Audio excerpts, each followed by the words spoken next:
12 focused on how people think about sustainable energy. In your course material and discussions, you explored the answers to these questions related to citizen action for a sustainable energy future. Why is it important to understand how people think about energy? Do people understand energy issues? Why is it difficult for people to make changes in their own lives that will help advance a sustainable energy future? What are effective and ineffective ways to get people to change their behavior related to energy? Why is supplying information not enough? How does energy behavior differ at the individual, organizational, and institutional levels?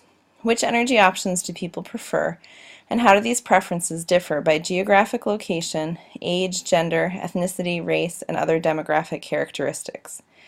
How can lessons from human behavior research help inform effective energy actions in the future? We covered much information related to the first 5 questions in the Week 12 introduction video, so if you have not had a chance yet to watch that, please make sure you do before Exam 4. In the Week 12 intro video, I asked you to think about what norms the messages in these videos are targeting, intentional or not. The main purpose of both of these messages is to target the injunctive norm of what people should or should not do. President Carter is telling the American people they need to conserve energy. The Crying Indian ad is telling people to stop polluting. Unfortunately, these important messages are obscured by the descriptive norms the messages are targeting at the same time, unintentionally. President Carter likens conserving energy to the moral imperative of war and stresses the sacrifice needed on the part of the American people. He wears a cardigan sweater and sits next to the fire, implying that we all need to put on a sweater and turn down the thermostat. It turns out this message, along with many that President Carter made to try to entice people to conserve energy, were not very popular because people don't like to be told to sacrifice. Similarly, in the Crying Indian video, everyone is throwing trash out of the cars, onto the sidewalk, everywhere around them, sending the message that everyone is polluting. Not only does this send the message that the norm of the group you belong to is to pollute, but it also communicates a sense of helplessness. If there is so much pollution, I can't make a difference as one person, so why not join them? So those were 2 examples of how not to get people to change. I mentioned a few others in the Week 12 intro video. What are some effective ways to get people to change? You read several articles and watched a video that included tips on effective ways to get people to change their energy behavior. Here are some general recommendations and information from these articles and video. First, people often resist actions with clear long-term benefits if they are unpleasant in the short run. Also, people are less likely to reduce their energy use when saving energy involves high behavioral costs in terms of money, effort, or convenience. If people only conserve energy for hedonic or cost reasons, they will stop doing so as soon as the behavior is no longer attractive or cost-effective. When energy conservation results from normative concerns, it's more robust to such changes. It is important to tailor information to individual needs, wants, and perceived barriers whenever possible. Providing information on behaviors of other people can be effective, as in the O-Power example. In addition, energy-efficient appliances will be more readily adopted when they meet important needs, wants, and preferences. And take advantage of social networking. Our interactions with friends, families, and coworkers affect the way we make decisions, how we value the environment, and how our lifestyles relate to our purchase decisions. More information about the social networking approach is provided in the article in the City Fix about Dr. John Axon's research that led to 5 theoretical perspectives on interpersonal influence. The first perspective, contagion, refers to the one-way flow of information. When a new vehicle technology comes to market, early adopters or experts help transmit information to build the general public's awareness of the product or practice. Axon notes that focusing on contagion ignores other types of information that could be shared and be more effective. Conformity addresses individuals' perceptions of others' thoughts and actions and includes threshold models, where an individual's threshold is the proportion of the relevant social system that must engage in the behavior before the individual will join. Thresholds may vary according to the strength of ties with other individuals, as well as physical proximity, structural equivalence, and other factors. However, while conformity conceptualizes the influence of thresholds, it neither represents specific interactions between members of a social group, nor explains social norms, how social norms arise or change. Dissemination is defined as diffusion that is directed and managed by an organized group. As an example, collective action seeks to explain how motivated individuals interact and collaborate to provide societal benefits that would not have otherwise been provided. Collective action approaches look for the appearance of a critical mass, a small group with strong interest in the societal benefit that's willing to contribute resources to sustain more widespread action. Dissemination may best apply to interpersonal influence concerning societal functional and societal symbolic benefits, like the benefits of changes in energy behavior. Translation is how consumers figure out the personal benefits and costs of the technology. Axon states that in this process, there is ongoing negotiation between yourself and individuals in your social network. You might ask, I know hybrid cars exist, but will they save me money? Will they save the environment? Will my friends make fun of me? Working through this process is complex, and it occurs over time and through repeated interactions.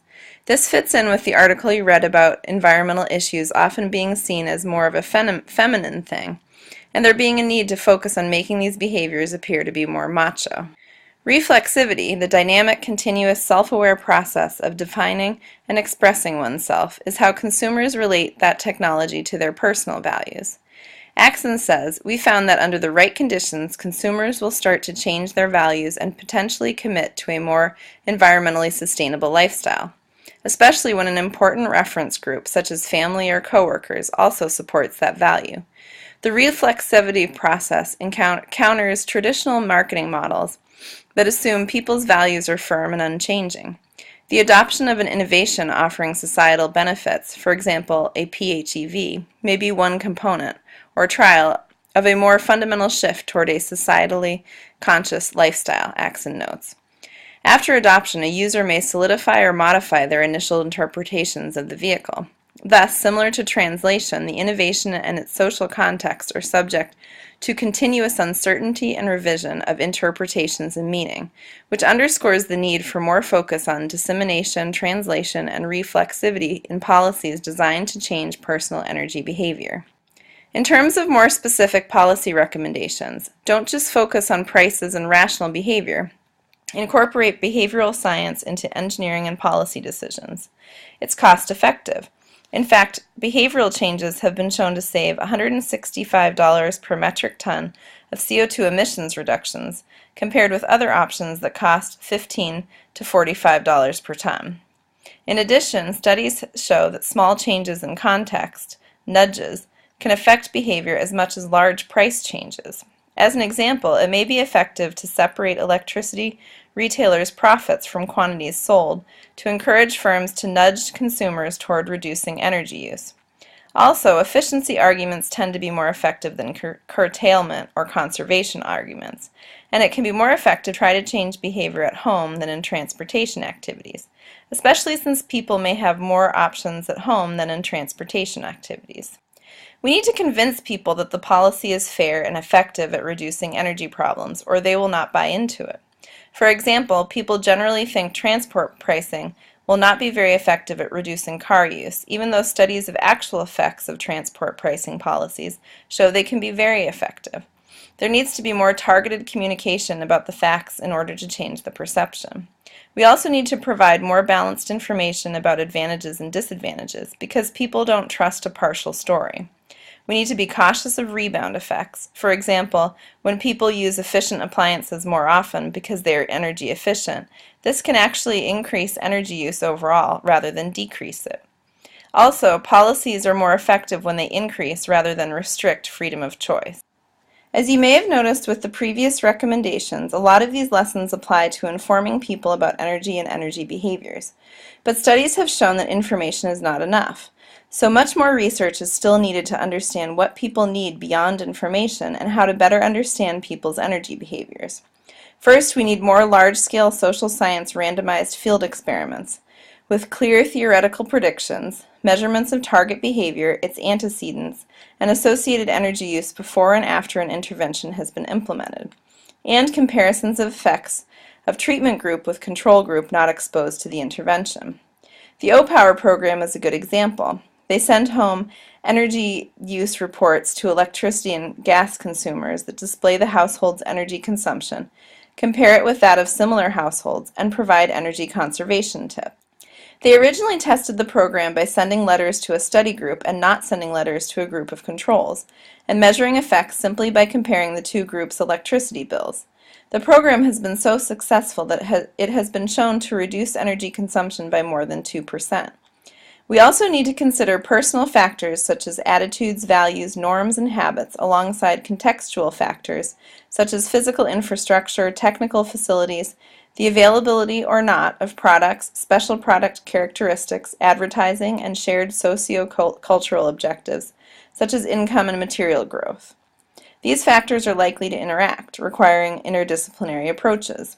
And more research is needed on tailoring information to individual needs, circumstances, and behaviors, specifically how to tailor information based on different criteria like current behavior, motivations, and stages of change. The article Energy Sources, Public Policy, and Public Preferences, Analysis of U.S. National and Site-Specific Data, provided a summary of studies that have been conducted to evaluate public preferences for specific energy options and presented the results of a targeted survey of Americans' opinions of several renewable and non-renewable electricity generation options. The literature review distinguished between two main types of studies that have been conducted to assess people's energy preferences: public opinion polls and hypothesis-driven dedicated surveys about energy policy that try to measure and link preferences to explanatory factors. The author states that there have been probably about 1,000 opinion polls in the last 20 years and summarizes several of them. The main limitation with these is that they include only a sparse list of predictor variables, which means there is no way to assess why people have certain preferences. There are much fewer of the hypothesis-driven studies, and the author summarizes 2 of them, which suggests 5 sets of predictors of individual preference for energy sources. 1. Familiarity with energy of type and sites, existing concerns about local environmental conditions, trust of federal government utilities and other authorities, personal values regarding environmental protection and ties to traditional values, and traditional demographic indicators such as education, income, race, ethnicity, age, and gender, including the white male effect, that basically states that educated and relatively affluent white males are expected to prefer nuclear power because of greater trust of authority and partly because of potential economic benefits of additional energy. In addition to the literature review, the author conducted a phone survey in mid-2008, which consisted of 76 questions, including the major question, should the U.S. increase, keep the current level, or decrease reliance on 7 different sources of energy? Questions about perception of local environment, questions about trust, questions about values, questions about demographics, and the local economy or health and environmental safety improvements.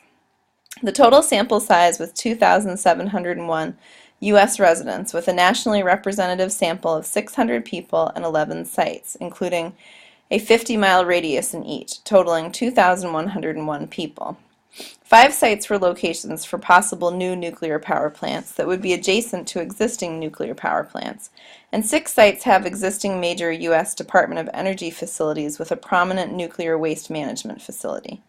These site-specific samples were surveyed in order to examine the predicted local effect of elevated preference for nuclear power at these sites.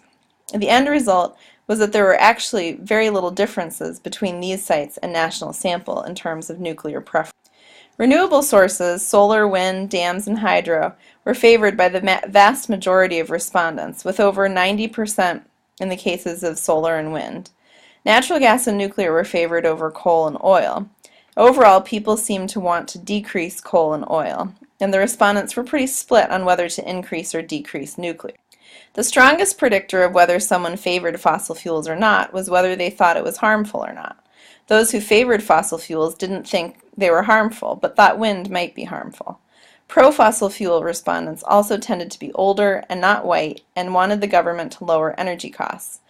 They were not associated with environmental activism and believed the environment will be better in 25 years than it is now. They also had strong religious beliefs and trusted authority. Anti-fossil fuel respondents were pretty much the opposite. Pro-renewable people were similar to anti-fossil fuel respondents, except that the pro-renewable people were disproportionately female. The pro-nuclear group tended to believe that coal was harmful, but not wind. They trust authorities responsible for local nuclear facilities, are older, white, male, well-educated, and affluent. The white male effect was expressed in a much larger percentage of this group supporting nuclear and opposing oil than other people. The authors stress the need for more studies like this, and especially ones that look at the effect of having one or more energy sources other than nuclear in close proximity to survey respondents. Now that we know a few things about how people think about energy, in week 13 we will examine what policy options can lead us to a more sustainable energy future.